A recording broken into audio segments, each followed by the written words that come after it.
Yo, what's good, y'all? So today we're going to be looking at a few different cinematic lighting setups that can pretty much be used on any project. Now these setups I've used on my previous work or I would use in the future, so they're all dope to me. Also, keep in mind that I'm not saying I invented any of the lighting setups I'm going to show you. I either learned it from someone on YouTube or someone in person or whatever the case may be, so you may have seen it before, but hopefully I can present it to you in a slightly different way or explain it to you slightly different. So these are just a few of my favorites and let's get into it. Now I'm going to be using only two lights. I have the Aperture 120D Mark II and I also have an LED panel from GVM. Now I don't know the exact model of the LED panel, but I'm going to be linking everything down in the description, so if you do want to check it out, it'll be down there. And look, you don't need this exact gear to get the shots that I'm getting. I know that Aperture can be pretty pricey sometimes, but you definitely can go with a cheaper option, like some of the godox lights, for example. So I'll try to remember to link a cheaper option down below too. So this first example might be my favorite one, and the dope thing about it is you only need one light. So the cool thing about the LED panel that I have, it allows you to change the temperature from cool to warm. So for this first example, I set it to more on the warm side. And I have this light directly to the side of me, just a few feet away. And to prevent the light from spilling in the background, I have a black cover kind of blocking that side off. And I can see myself using this setup in a music video for more of a serious or dramatic type of vibe. I just really like the contrast and it just looks super clean. Now this is optional, but you definitely can have another light on the opposite side, maybe on a low intensity to lift up the shadows a bit if you wanted to. Now me personally, I probably would only use one light because I like how that looks, but you definitely have that option to add another light if you wanted to.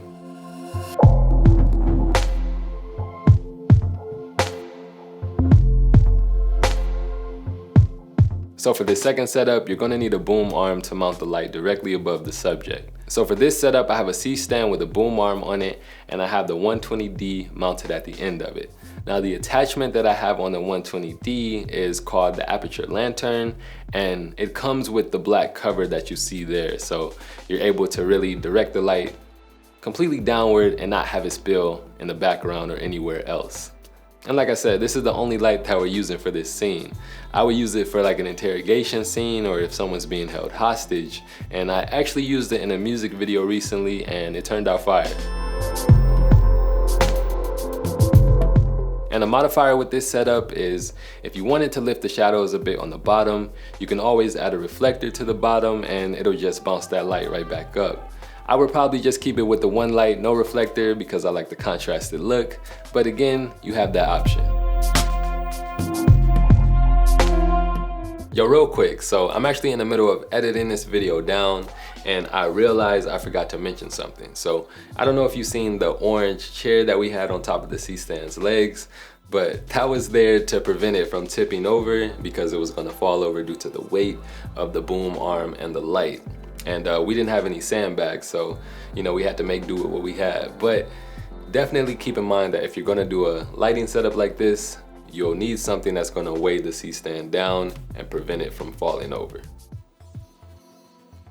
So this last setup is super simple, but it's probably the one I use the most. So with this setup, I have the 120D kind of at a 45-degree angle in front of me, and on the opposite side behind me, I have the LED panel. But this is some good clean lighting that can create some shadows and also can separate me from the background.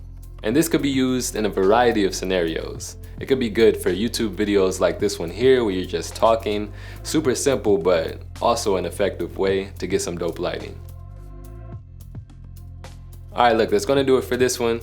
I hope y'all enjoy and I hope this gives you some ideas of some simple lighting setups you can do in future projects. And anyone that I didn't mention here that you know of, go ahead and drop that down in the comments and I'll be down there reading those as well.